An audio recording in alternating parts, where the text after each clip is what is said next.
Madam Speaker, on side proposition, we would like to prioritize the safety of people mostly. The reality within Itaewon, for example, in Korea, is that sex shops do exist. These US soldiers go on enjoying prostitution. So how do we best protect these workers when there are problems going on in those places around military bases? Our model is as follows. First, we would happily decriminalize sex shops around the bases, the foreign military, Madam Speaker. When these women seek help from the police because of physical abuse is happening in the process of prostitution, we're happy to recognize them as legal workers and provide them necessary help. We are also happy to provide them with work benefits like health insurances and guarantee them with minimum wages and whatnot. We will also happily provide help regarding STD, sexually transmitted diseases, in terms of preventing those in the process of working and whatnot. Clarifications, we don't care if women working inside those prostitution shops are Korean women or foreign women. We also don't care if the customers are foreign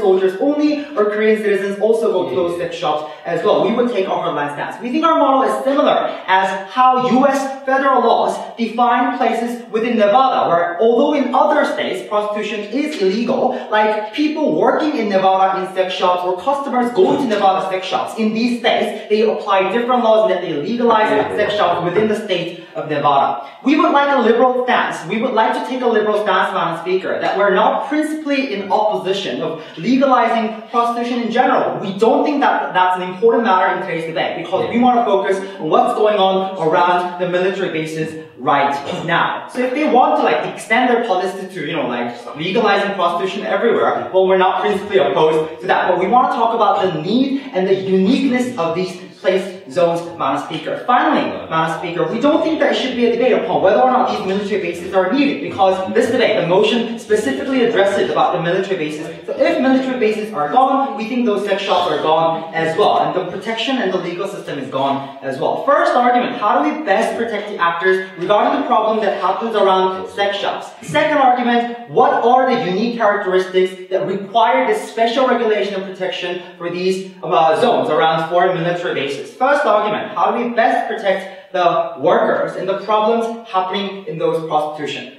We would divide that into before prostitution happening, during prostitution happening, and after prostitution happening. So before prostitution happening, Madam Speaker, right now, these prostitution workers cannot get proper treatment or safety regulations because they cannot be guaranteed that those customers or the worker themselves are, not increasing the chance of STD in the process of them working, selling sex. But also, before the stuff happening, they have to rely on pimp to get to work in the first place. And usually these pimps, because they know that these women do not have infrastructure or network provided in the prostitution arena, they exploit these individual workers and not provide, proper wages and then exploit them as well. So during the prostitution happening, again, they cannot force customers to use contraception. So when these customers violently refuse and reject those condoms and whatnot, they can't be guaranteed of safe sex, which will later on have devastating consequences in their life. Moreover, oftentimes these customers are violent and they resort to physical abuses into abusing these women physically, making them get bruises and whatnot. But more problematic and most problematic, Madam Speaker, after all these problems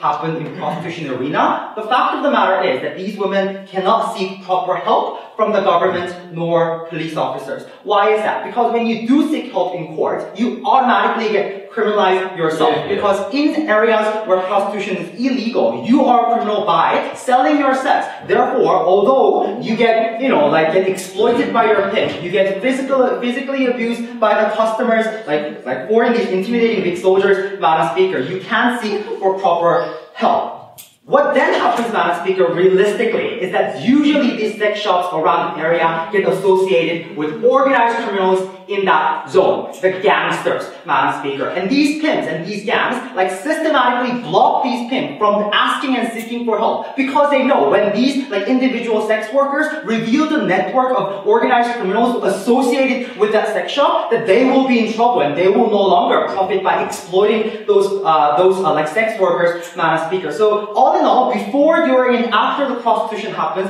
these women suffer greatly, especially regarding the areas around around the military bases. We're happy to rescue them by implementing proper safety measures. Then, all of us are wondering now, then what is the difference between Seoul and Itaewon? Yeah, so I'm going to explain that in my second argument. Why foreign military bases are unique in terms of its characteristics. Firstly, we would establish a principle that it's quite normal for any liberal democratic government to apply different set of laws and different set of standards in terms of different jurisdictions according to their unique characteristics. For example, in the United States, there's legislation that when you are getting caught after possessing a drug nearby school zones, you get harsher punishment, Madam Speaker. So we think that it's quite normal for us to apply different set of laws according to their characteristics. Then what are the characteristics around this foreign military bases, Madam Speaker? We think there are 5 different characteristics. Firstly, we say that these women, these soldiers rather, are taken away from their homeland, which means that they have been cut their original human network to relieve their sexual desires, like girlfriend or sex workers within their original home country, Madam Speaker. When these healthy young men are oppressed of a sexual desire, it is natural for them to seek prostitution in the host country of that foreign military bases. Second characteristic, it's not like they can go outside of Itaewon because there's legislation and curfew system, Madam Speaker, established. They have to go back to their military bases and military basements after, certain period of time. So when they go far out of Itaewon, that they will not be able to make it in time to come back to Itaewon in their military bases. That's why around Itaewon there are prevalent sex shops and prominent establishment of infrastructure within sex shops because of this oppressed desire of this healthy young man, because of the curfew and whatnot. The third characteristic, why these women specifically need special protection, is because this average John foreign soldier that go to prostitution sex shop within Itaewon are trained for combat, trained to be physically aggressive, and not trained to socialize with women, Madam Speaker. That's why more propensity of physical abuse happen, not in Seoul with this cute Korean boys, but mostly because within Itaewon with intimidating foreign soldiers. Fourthly, because of SOFA agreements and relating to those legislation, when that prostitution becomes legal, it's more likely that they will resort in physical abuse, because even if they do, they know that they will not be punished by Korean civil court, but by US military court. Because of SOFA agreement, it increases the likeliness of these people resorting to those abuses. Fifthly, that's why most desperate women go to Itaewon. We told you that we need to prioritize the safety. That's what I have proposed. That is 33 seconds. That's not what was working. Okay, let's invite the leader of the opposition to the podium.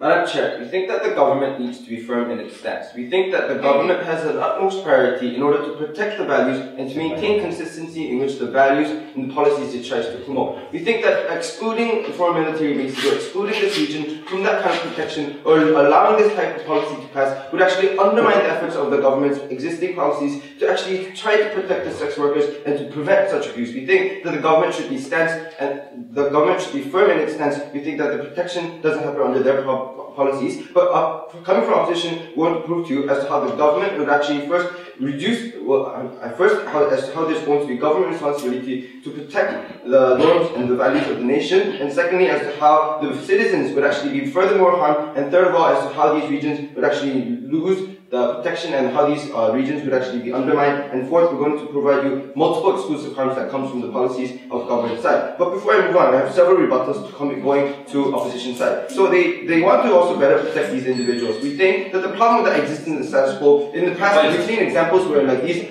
foreign soldiers came into the, like for instance, in the cases of US soldiers in South Korea, they abused women and they abused and a bit like normal citizens, but the problem was that they were facing different types of legal jurisdictions. And we think that when they're considering the hierarchy of alliance that exists between South Korea and the United States, they need to provide to us as to how law enforcement and better protection of these sex workers could actually be established. But second of all, we think that the idea in itself that they simply just provide all these benefits doesn't necessarily lead to all the protections that we would like to see at the end of the day. The point here is that when considering the relationship that exists between the United States and South Korea and the different legal jurisdictions that exist in the status quo, you need to hear as to how the South Korean government can also better protect these sex workers, because the narrative is very different in terms of protecting these citizens from the perspective of the Korean government, because now we recognize these individuals to be legitimate sex workers, and to some extent the limit of abuse is something very subjective. And when the cultures and the ideologies are very different, the idea as to how we can, to what extent we can protect these individuals as a normal citizen versus a sex worker is something that's very fundamentally different, and therefore we think that the protection can't be fully enforced. But third of all, we think that when they say they want to like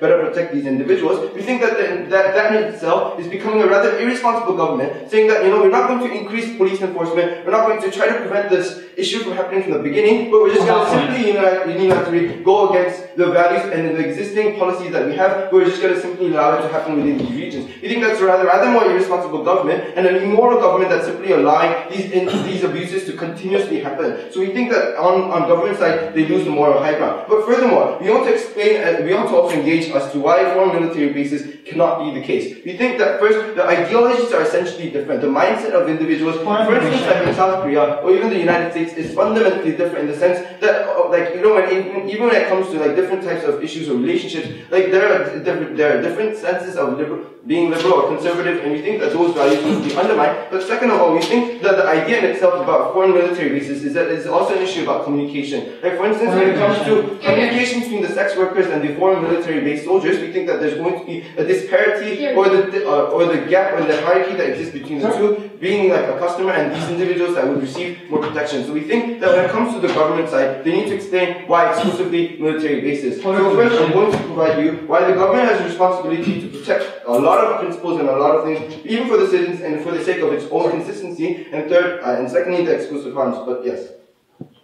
So give me one example of jurisdiction where increased police workers effectively tackle down prostitution problem. Okay, so they want to make it as how increasing police enforcement doesn't always work. But we don't think that's the case. We think that the government increasing its efforts would actually still happen. They also need to exclusively provide why the status quo doesn't work and how the government doesn't have an incentive. But we think that the government does have an incentive and the efforts are existing the status quo. We think that the government in South Korea should be more firm in the stance and push forward as to better ways to protect the sex workers and protect its values. So first of all, we think that the government has a responsibility to protect the values and norms of the nation. We think that consistency is in policy, and like for instance in the case where prostitution is illegal, we think that the subset of values, the moral standards, and the culture that exist is something that's essential and crucial to protect. We think that the government allowing such policies to pass is essentially going against the moral standards of the country. But why is this problematic? Because on a principle level, we think that the moral standards and the laws in which the government enforces, as well as the moral standards in which the individuals have to be consistent. But why is this important? It's important because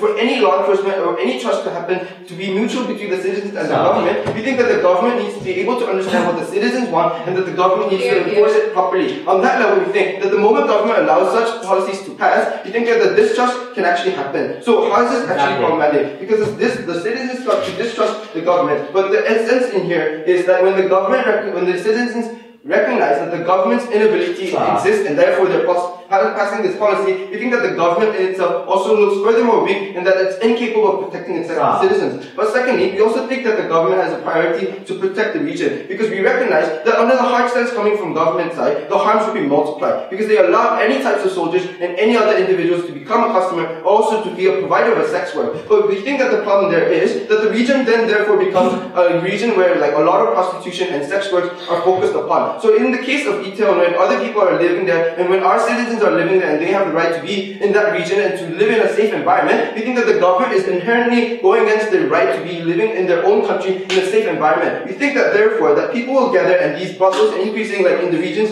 of Yeongdeung-po, it actually furthermore undermine the efforts that exist in the status quo. We think that in terms of also the region and the boundaries, that's a very vague and a subjective standard as well. We think that that in itself could actually also expand to other regions, multiplying the harms. But on the third level, we think that on a democratic society, the government also has a responsibility to respect the choices and the ideas in which people have. We therefore think that when the government is trying to promote democracy, also the policies which the government is providing would actually be against democracy as a whole. And then I have three additional exclusive harms I want to provide. So first thing is that the foreign military bases and the foreign soldiers are working under an excluded illegal jurisdiction. Like as I provided you in the beginning, US has overridden legal rights of the Korean citizens and the ability for the South Korean government to enforce their laws and their standards onto the US citizens. On that level, we've seen injustice happening where these soldiers weren't punished to the proportionality of the crimes that they've committed. But secondly, we think that there's a spillover effect in the sense that it undermines the existing efforts to stop illegal prostitution. We think that prostitution being illegal in the status quo, if you allow this policy to pass, we think that there's going to be a spillover effect where now more people are going to say, hey, what about this issue existing in the status quo? If that's an abuse and if the government can't protect it, then just legalize it. So on that level, we think we're going to see a spillover and slippery slope of government passing and being unable to be consistent with its stance. But third thing, we think that the justice given to sex workers is a very crucial issue. We think that considering the legal jurisdiction that exists and the disparity that exists between the two, we think that the problem here is that the US government is also less reluctant to report, that the sex workers are less reluctant to report the crime, but furthermore the US government has less incentive because they don't want to admit to the abuses that their soldiers committed. So for that reason, we think that the protection happens better under the paradigm of opposition. We're supremely proud to oppose. 7 minutes 35 seconds. All of the point now.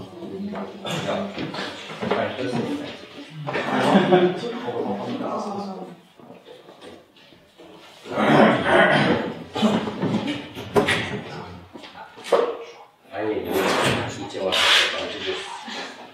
who would have known it?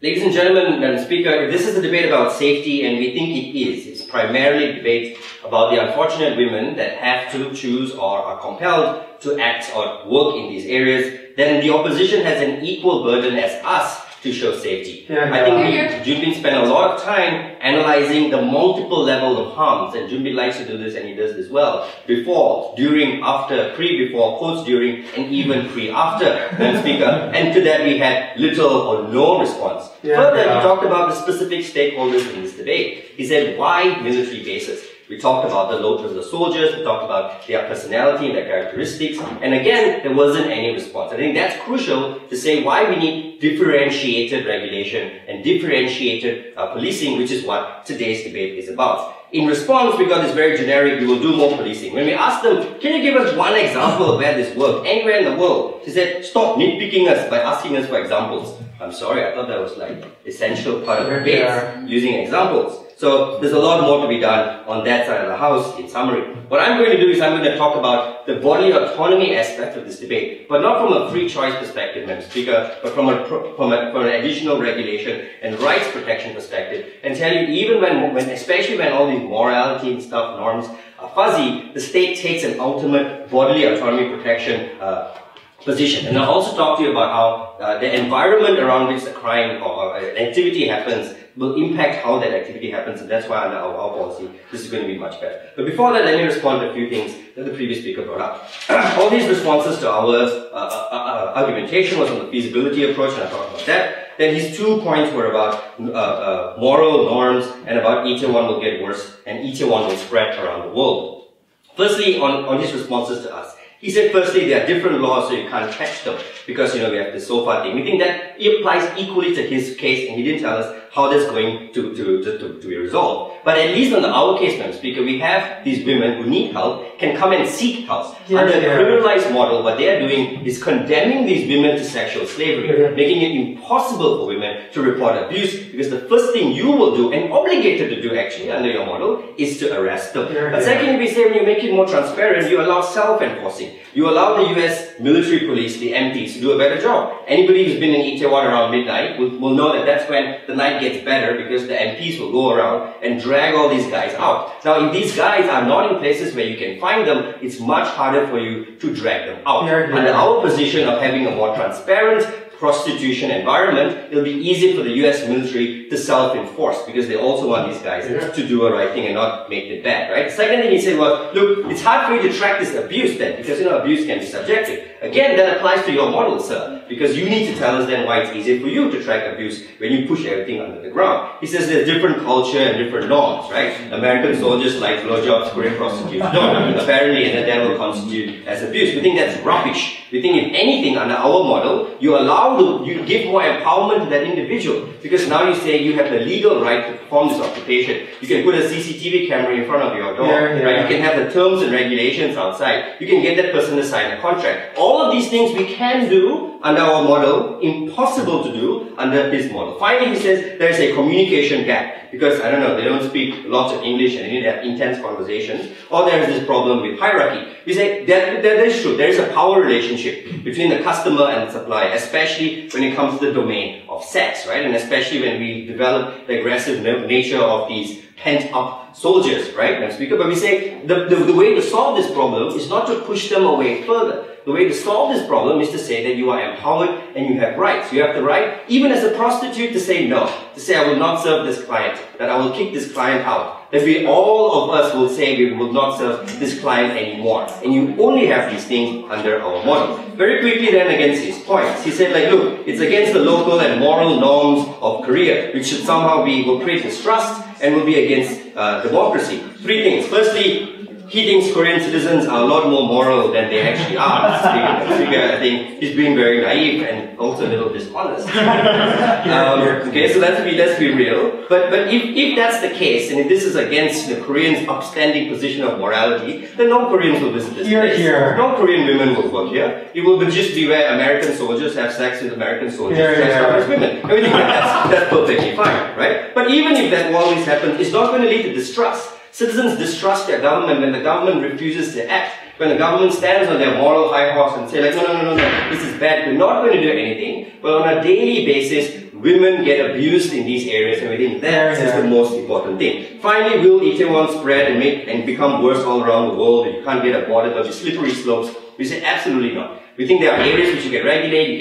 If you can do additional policing in some areas, you can do additional policing and determine boundaries. But if the slippery slope is regulating things that are really harmful to make it less safer, I would love the slide on that slippery slope, Mr. Speaker. We say we are born on that slippery slope of regulating harms to make things safer. Let's get to this how bodily autonomy thing functions and what the role of the state there. We as libertarians on this side of the house support bodily autonomy on every level. But we say even we understand that in nature, in countries, you have cultural norms and not everybody is willing to do these things. But we say at some point you need to step beyond these cultural norms and recognize that bodily autonomy, the right to protect that individual is important more than anything else, right? We see states do this when it comes to the relationship between children and parents and the religious beliefs of parents. Even though parents have this right to extend the beliefs over their children, they cannot do this and violate the bodily autonomy of the child to an extent in which it will cause permanent damage to the child. That's why parents cannot, impose medical procedures upon the child that will harm the child or deny the child treatment when they does that, right? So we say that applies in this situation too. The state is obligated to protect the bodily autonomy of all of its citizens,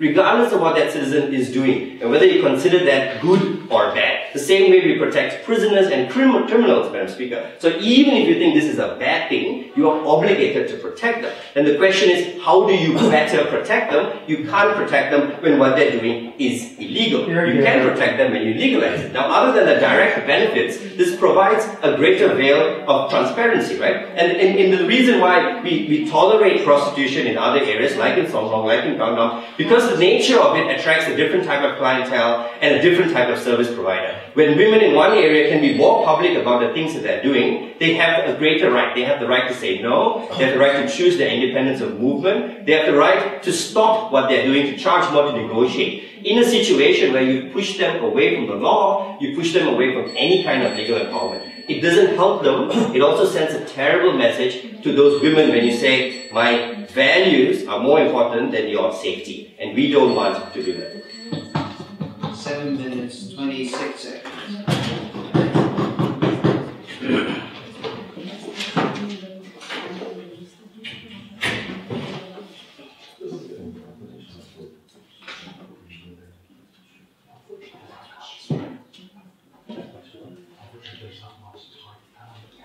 Okay, let's invite the Deputy Leader of Opposition to the podium.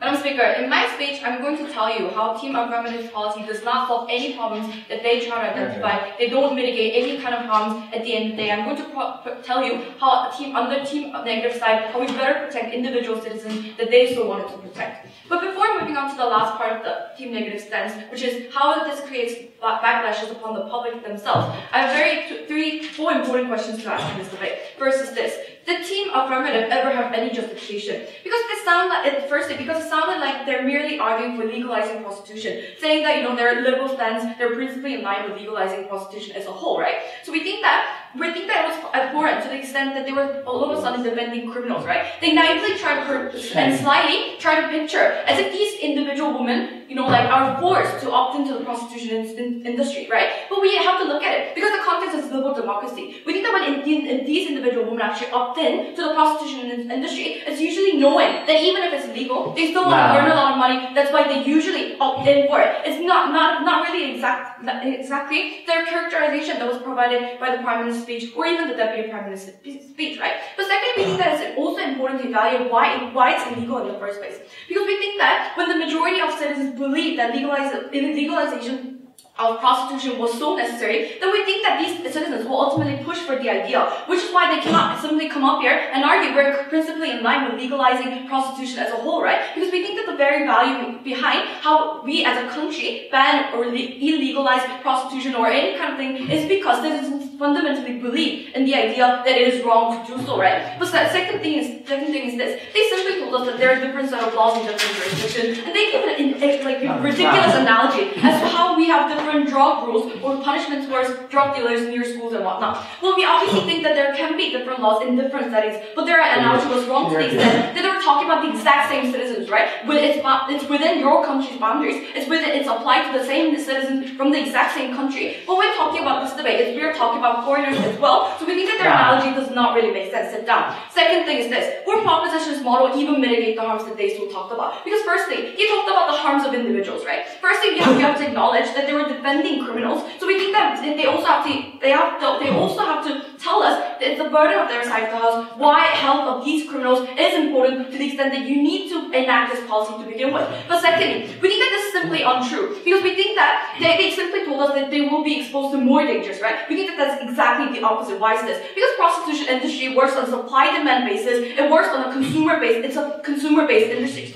So if they wanted to gather up and congregate more consumers at the end of the day, they need to go on a regular checkups. That's why in certain brothels, they actually mandate the individual woman to go through regular checkups and whatnot. So they can't simply come up here and say, and assert that they're exposed to health risks, because you obviously intuitively know that if they have STDs, obviously there will be no consumers in your brothel, right? So we're not sure how their line of logic is, where their line of logic is coming from. The second harm is this: gangs and pimps, right? Firstly, they naively try to characterize this is an exclusive harm that happens under the negative team negatives context. We think that this isn't true, because even in countries where prostitution is legal, you constantly still see gangs and pimps around, mafias around, and whatnot.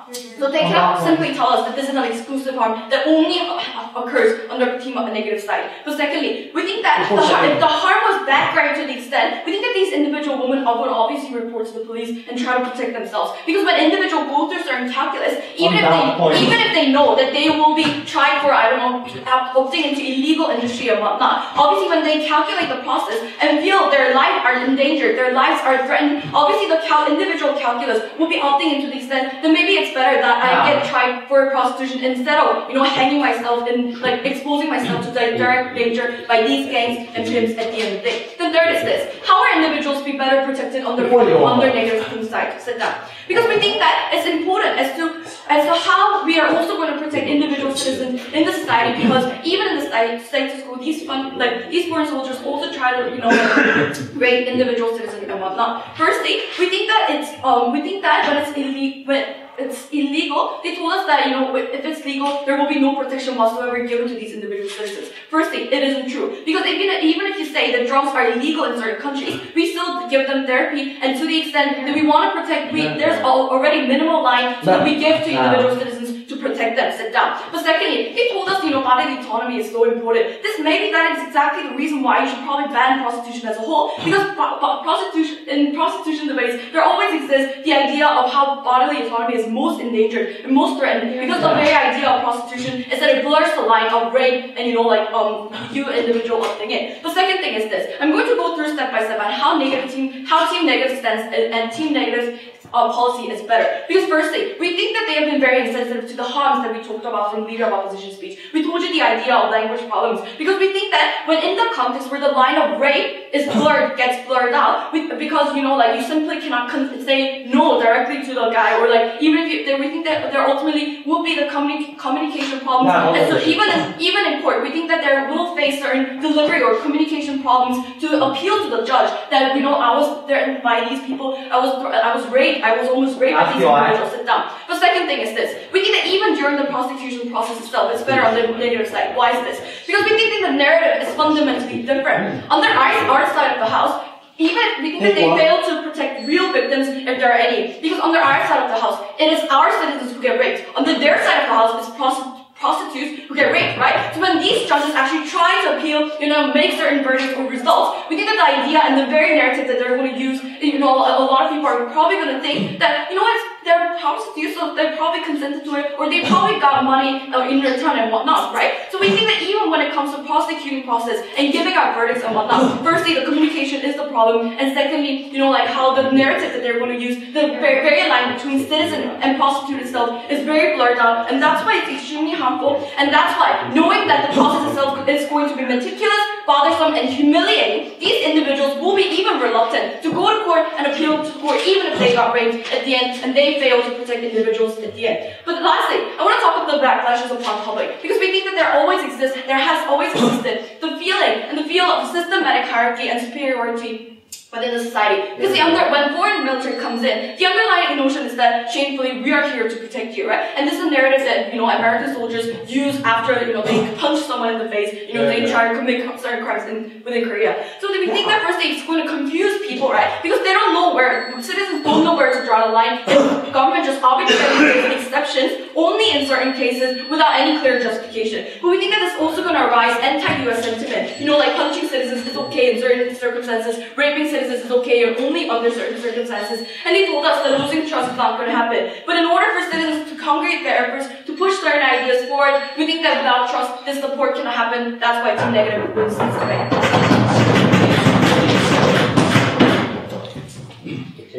I took my fair share.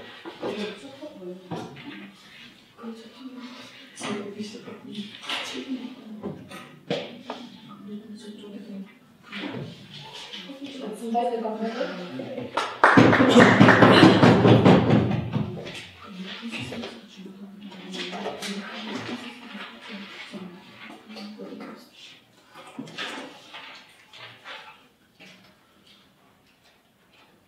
Madam Speaker, if opposition wins anything today, it's taking no POIs awards because we think that we have a problem with lack of engagement here. We think that the initial problem from the opposition is that they're tunnel visioning everything. They assume that this is what's going to happen, and they're running it. We're not talking about prosecution when we're talking about the protection and the legalization of these women. We're talking about protection of the exact same assholes, the Johns and the Terrys and the other guys that go and punch people in the face because we're here to protect you. Exactly. These are exceptionally aggressive, exceptionally dangerous people. And when you are dealing with these exceptionally dangerous people in an everyday basis, there requires exceptional legal differences. And that is the opposition's biggest flaw, that they're not recognizing the problem. The first speaker, for instance, comes up here and says that our Prime Minister told you what the harms are. His response is, we agree there are harms. The problem and the difference is that they're saying that we will solve this by sitting on our high Confucius horse and being prudish. We're going to say that we're going to imagine it's not going to happen, and that's how we solve it. We're going to send more police officers and more police officers. Here's a problem. If that worked, why do we still have prostitution? What is going on? Why does he know that you can get sex in Sunday? The problem is, it's transparent. It's there. It's something that we just kind of turn a blind eye. So good for your Korean sensibilities and moralities. We have 3 classes to provide you here today. The first one would be, are women that are working in the prostitution rings in these foreign military bases exceptionally in danger and therefore require exceptional, extraordinary protection? 2. Who can protect, if this is the contention that we need to protect, who can protect them better? And the third one is about this issue about political trust and political capital. Who will trust the government more and who will be better off in the end? First class. Are the women of the night, especially in foreign military bases, exceptionally in danger? Interestingly, there's no contention here. Everyone agrees. Yes, it is. Then why is this so was the portion that was never dealt with. We told you that because of these dangerous situations and also exceptionally dark regions where there's a lot of violence going around, these women are more highly likely to be associated with gangs and also pimps that are also extremely dangerous. You said that it doesn't matter if it's illegal, they'll still come up because there's a calculus basis. Here's the problem. 1, yes, you will get therapy in jail for 25 years, but in this case, after you go in, report I am an illegal person, and you spend about 5 years in jail and come out, your pimp will kill you. So there's that calculation there as well. The whole point that is illegal provides that you do not get protection when you are getting raped, or when you get punched, or you do a blowjob that you don't like because Eastern morality doesn't like it or whatnot. We'll talk about the transparency in the second clash, but the whole notion here is that there is a difference between those categories and whatnot. Second, we told you that these soldiers are extremely dangerous. These soldiers are trained for close combat. These soldiers are also extremely aggressive. We're not talking about, oh, he bruised me because of a hickey. We're talking about people getting their collarbones destroyed. We're talking about people's arms getting broke. We're talking about people almost being punched to a pulp, especially because of their language problems or whatnot, and most people almost on the verge of death. That's the kind of situation we were talking about. We also told you because these soldiers are socially isolated, there's a higher propensity for soldiers to do so. We told you the regional limitations why they will only go around these bases. We told you every single reason why in these situations there's an exceptional case, as we explained in the case of Nevada, as in the case we explained in drug laws are differently applied in more exceptionally vulnerable cases. No response from that. We told you in the get-go why this motion is applicable, and we also argued in principle we are not really against prostitution whatsoever, but the urgency of the situation right now, we need to deal with the motion first. No response. Second, then who can protect these women better? This is their version. How they're going to protect them is they're going to stare at them with a Confucius picture behind and say, you shouldn't have done that.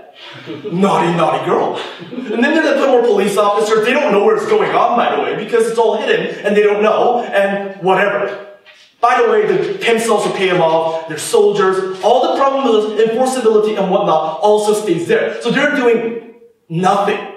Basically, that's how they protect. And by the way, also in the third clash, they think this will make citizens more trustworthy of the government. It's happening. Everyone knows the kind of shit that happens in Itaewon and the crazy stuff that happens in Sangam. Everyone knows, but the government is not doing anything. Good, trustworthy government there. We told you that at least in this situation, we give these women a protection mechanism where they can come out. You're not facing jail. We will provide you with benefits. We will provide you with protection. We will provide you with health care. We will stitch you up if that crazy guy beats you up. And we will use diplomatic and judiciary orders as long as we can with the furthest extent possible to give you justice. Because you're a legal person. Now, the first speaker and the second speaker come up here and say that, oh, we can't protect them because they're not citizens. They're prostitutes. As if, you know, sluts are not citizens. No, they're all citizens. They're all our people. And we think that if you want to protect them, especially in an extremely dangerous environment, which is not like Sundar, where they're mostly salarymen, where basically just want to have a good time, compared to G.I. Joe that went there and said, I think it will be really interesting if I try anal today, and then destroys this person and physically maims this person is different. So how do we protect them? We first recognize they exist and extend those laws so that they don't get raped. Second, they talk about rape. Transparency, first of all. Legalization forces people to not do illegal things like rape. Legalization forces people, like our second speaker said. The MPs now know where you are, so that MPs can also punish them because they know what's going on. The police know what's going on. Terms and regulations, conditions, contracts, enforcement of contraceptives, all happen only when it's legal. When it's illegal, when there's pimps, and these women are afraid they're getting beaten up more, they can't refuse that rape or those crimes. When it's open, that's only when those situations that you talk about and stopped get stopped. Third, political capital and trust. We already briefly talked about this, but here's the biggest problem we have. They're saying we need to be morally be consistent and also be big-headed and inflexible. That's how we're going to get the trust of our people. So let me ask you this question. As a Korean citizen, what would you want more? Would you want your own citizens, women, in destitute situations to get beaten up by American soldiers as long as we get to sit back and pretend we're nice? Or do you think that the Korean citizens would want, recognizing that there are people within this country that are in extremely dangerous environments, to be protected? First question, what would the people want more? And second, as we stated, if everyone knows this is happening, in the comparison where you're not doing anything, versus you're doing everything you can, who do you think the people will trust more? Who do you think the government will get praised more in that situation? We're trying to propose. 7 minutes, 31 seconds.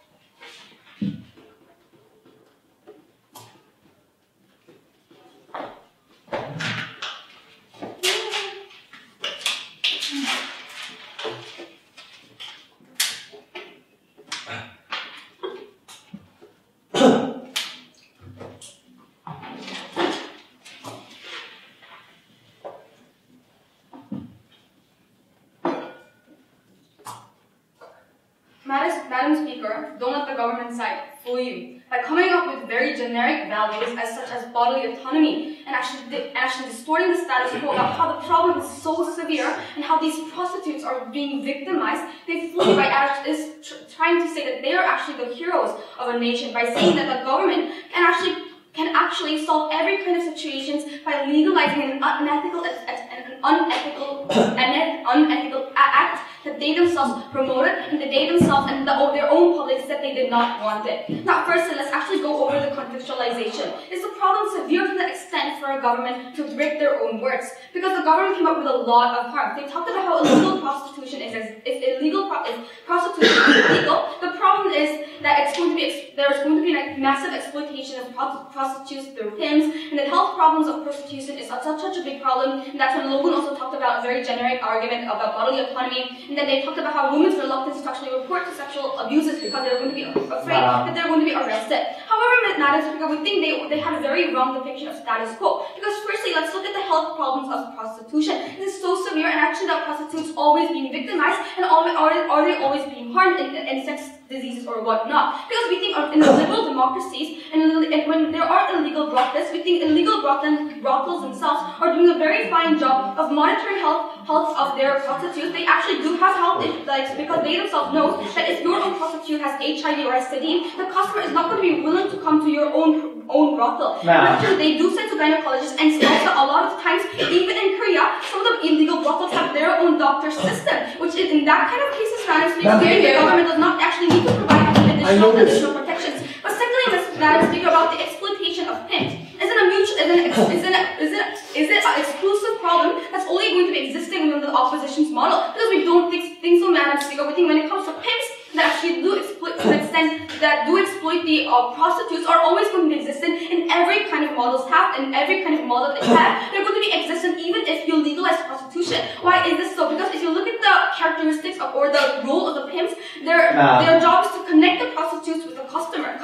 However, when you look at individual prostitutes, whether even in countries that are legal or illegal, they lack such human networks. They lack the mediums to promote themselves and actually to advertise to these people. I.e., these pimps that actually exploit prostitutions are always going to be existent under both paradigms. So we think it's not a unique harm that's only coming from the government side, and we think that that itself is not justifiable for the government to actually legalize something and only in that jurisdiction and have an exception just towards foreigners. However, Madam Speaker, even if it's legitimized, we think it's actually going to be much more harmful, Madam Speaker. Because now let's look at because it's going to be much more harmful for actually the prostitutes themselves, Madam Speaker. Because let's look at the comparison of what the court's decision is going to be, especially the U.S. military court after a prostitute is actually being abused. Because unlike they said how it's always going to be Korean people actually arresting these prostitutes, it's actually going to be the United States military having a decision upon how many compensations to give the person who is actually being victimized and actually punish that military soldier. We think in that kind of cases, the implication that the judges get is going to be different for the United States. Because if you start judging a case where the United States, your United States soldier is actually engaging with an illegal prostitute, which in the overall perspective is a normal individual civilian, we think it's going to be much more deemed as a rape cases, and we think in that kind of cases, the degree of punishment that the United States soldier, any kind of soldier is going to be getting, even within their foreign court, even in their jurisdiction, is going to be severe. And we think the fact that they actually harmed a civilian, and they themselves actually harmed the legality of the host nation, is going to be much more punished to an extent. And we think that that's how rehabilitation or any kind of compensation to that victim is going to be done better. However, under their comparison, because the implication that the judges get from the foreign court is going to be totally different. Because in a lot of the cases, when you actually have sex with a prostitute, a legal prostitute, and even if it was an abusive case, a lot of the understandings the judges get is that it was a consented sex, and the military soldier has no problem. And we think in that kind of cases,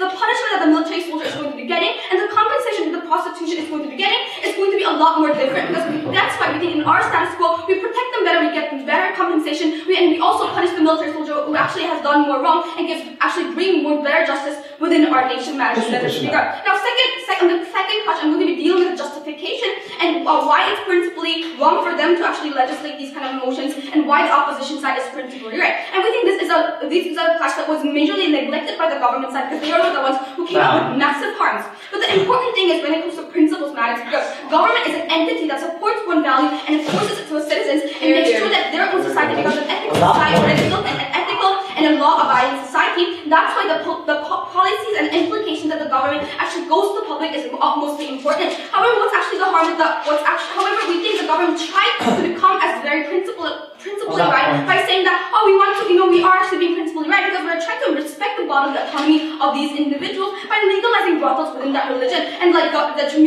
talked about how it is justifiable for them to have different policies within different jurisdictions because that is already done in the status quo. But however, Madam Speaker, firstly on Logan's assessment about these bodily autonomy, they're right, we actually do respect bodily autonomy, but that's why a lot of the nations, and especially in Korea, you illegalize prostitution overall because the nation is actually trying to actually say that the prostitute itself is the most coercive kind of job, and that once your citizens actually coercively opt into that kind of prostitute job, that's when their bodily autonomy, themselves is actually unprotected, and that's a lot of the moral standards that your citizens is going to be getting. But now you're saying, these people are foreigners and they do need sexual outlets, That's why that's why they are going to be having different standards of bodily autonomy. I think that's when your citizens, their moral standard is going to be shaky. I think that's when your citizens is not going to be sure what your own government is actually going to be protecting. And that's why, Madam Speaker, we think the citizens are going to be not trusting and following the kind of policies that whatever you give, and that's why you break your own ethics and legality of that principle. However, since they were so worried about how we can actually protect these kind of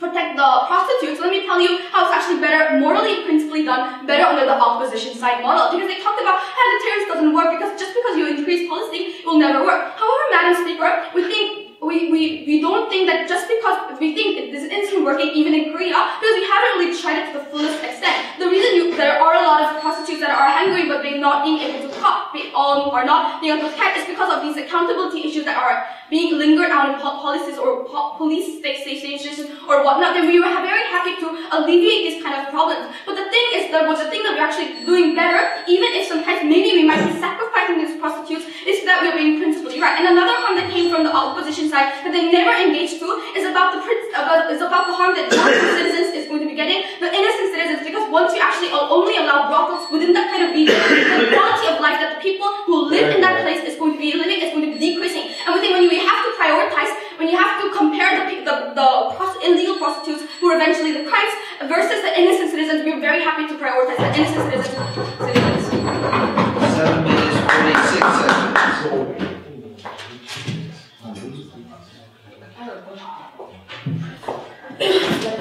Opposition replies.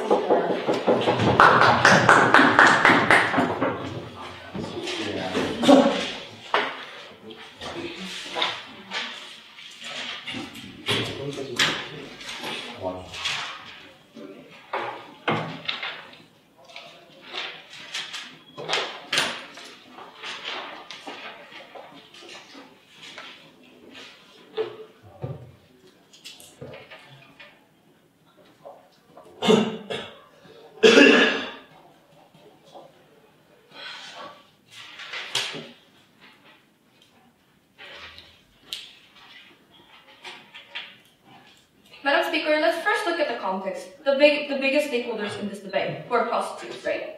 Firstly, we kept on pushing the burden to proposition side to prove to us why the government has to go to the extent that you all of a sudden defend criminals. That once you're now recognize these individuals as criminals. We already told you, we think that this debate was never a value debate, but rather a policy debate. So they cannot just tell us when even if Korean citizens don't want the full legalization of prostitution, which we already told you, which would have happened if Korean people fully supported it anyways. We think that the legalization process would have taken place anyways if individual citizens recognize the importance and the necessity, which in today's debate, which in reality and status quo isn't the case, right? We think that that's why they cannot simply brush off and try to escape from the burden, saying that we're okay with legalizing prostitution, because that isn't the case. Because when we told you, when clash of values actually occur in the status quo, in reality, in society, that's when individuals get confused. That's when individuals feel anti-sentiment toward a certain group of people within the society. We think that especially these harms get exacerbated when justification is blurred out, when government has no clear justification whatsoever. But they told you simply naively tell you that inconsistency isn't really important as long as you protect your citizens. But then that nicely leads on to my second point. Do they even increase protection? But before that, one last thing about prostitutes. And this was something that was never responded by Whip or any of the speakers from Team Feminist side was this. They naively try to portray and characterize to you that prostitutes are simply victims of societal rules, simply, they didn't try to, it was never their voluntary choice to opt into the industry and never become criminals in the society. We say that's no, right? Because if you look at the prostitutes, obviously we're not living in countries like Middle East, where unfortunately, the perpetual prostitution, like forced prostitution exists in the status quo. But we told you how even in liberal democracies, it was their free will of these individual women to opt into that particular industry. So we gave them more of a burden to prove to us why, even in cases that these individuals are seen as criminals in the society by the law and by government, why are they going to the extent that we need to save and care so much about these criminals to begin with? But secondly, Now, the more important aspect is this. Do they even increase protection? Because the process that simply was missing from Team Affirmative was the prosecution process. Because in order for your protection mechanism to work, you need to tell us how individuals will ultimately have the incentive to actually report their case and go to court and go through all the particular, meticulous process that we explain and elaborate to you. So even if laws and contracts exist as they try to portray to you, will they even bring it to court, right? Because firstly, we already told you how protection overall does not increase. We told you how the village itself, the village, entire region of Itaewon is now going to turn into red light streets, and we think that red light districts and whatnot. So we think that even if you're merely protecting the minor group of criminals, the so-called criminals in the society, you're not really protecting the overall citizens that live in the region, who had no choice but to live in that region. And we think that simply goes against their birth lottery and their choice to live in certain areas and whatnot. But secondly, engaging with their scenario, how gangs and pimps are so problematic, right? If they're going to kill you anyways, how exactly are you going to empower these individuals and get rid of the threats and actually decide to go to court, right? But even if I report it, what's going to happen? I'm going to be probably sent to a foreign country, surrounded by foreign judges. I cannot really communicate or deliver any of my thoughts because I see my limitations. And even if I try to appeal to them, they see me as mere prostitutes. You got money in return? So what exactly is the problem? Why are you saying that you got raped by a certain individual of citizens of my country, right? So we told you the very rhetoric that comes from the court or that comes from the judge's thought between citizen and prostitute is simply different. A normal citizen where prostitution is illegal and a prostitute or slut itself, we think that the very rhetoric and the narrative that people are going to use or the judges are going to see is fundamentally different. So we think that when I get sent to a country to be a judge by a fair verdict, we think that that's never going to happen, and then me thinking that I'm going to have limitations, I'm probably never going to report even if I get raped, right? So we think that, again, I'm going to go back to my whip speaker's opening line. Don't let Team Affirmative fool you. Team Negative takes this debate. Thank you.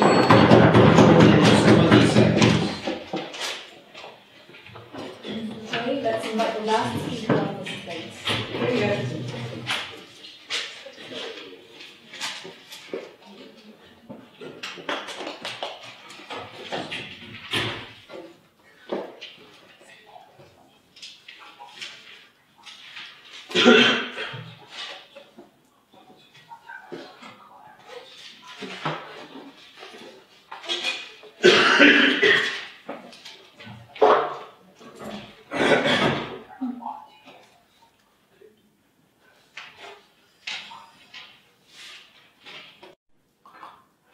Madam Speaker, we think there are two primary areas of clash, one much bigger than the other. The first one was about the values. Are there a uniform set of values, and can you have contradictory laws, different areas, different places, different people? And do you need to have this kind of broad consistency all the time? And then the second thing is the impact of these things. Are we protecting these individuals that are acting here? What is that situation? What is that context, right? And it's kind of related, because if we can show that the context is really, really different, then the different context will justify a type of different application of those values, okay? So, and that's what we primarily hinged the case upon right from the start and carried through. And it's fun to kind of talk about all of these things, but we think there is an actual problem. Regardless of whether they think it's the free will of women, and we think that's really strange, to get involved with these things, which they say is also really, really dangerous, and then we don't need to prosecute them. Something really bad is happening. And the question is, what worldview here makes it safer for these citizens who are functioning in these areas?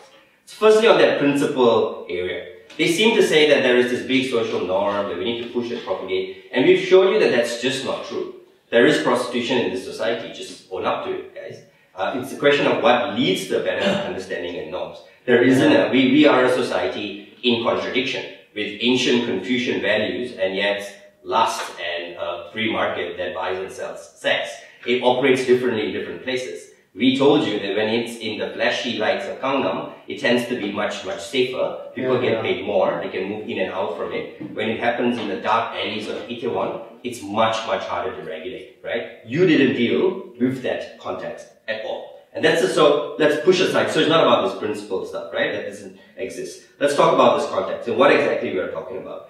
They seem to be against the entire act of paid sex. So they want to be against solicitation. We're not against that per se. You see, when you legalize it, the paid sex part is okay, right? But what we're against is the abuse that happens within it. And we think that they can be abused. They make this kind of strange thing that once you pay for it, it's going to be really hard to show whatever happens after that. Maybe, but if that's what we need to do in order to protect people, then we can and we should. Prostitutes can still be raped, right? In other jurisdictions where prostitution is legalized, like in Nevada, like in Amsterdam, like in Australia, prostitutes can and have successfully brought cases of rape against their customers, right? They do this two things. First, they say it's not necessary to do this. But secondly, they say like, you can't do this anyway, right? That the legalization is not going to lead to all the protections that you want. They say that, well, they say you don't need it because illegal brothels can somehow take care of themselves. They have this amazing self-regulation where all the prostitutes have to go for HIV checks and all of this stuff.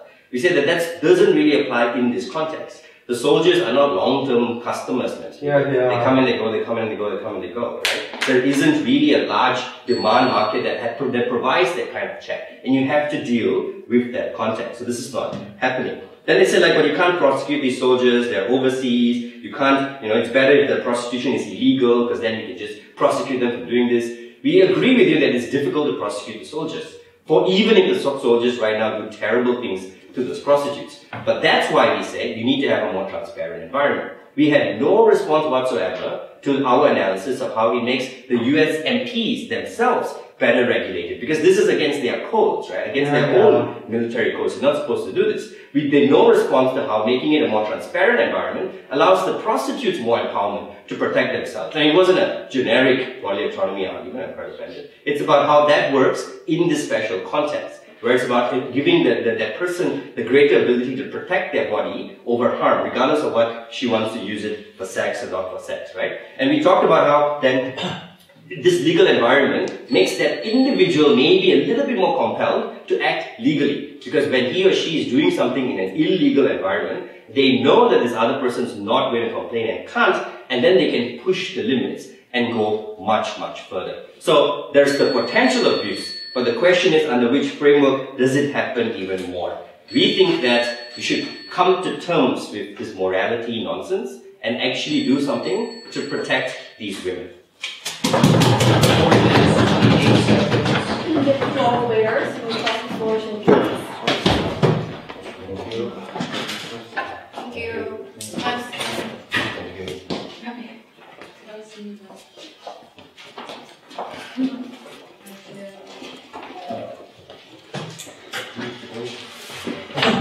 You now see the result here of the test.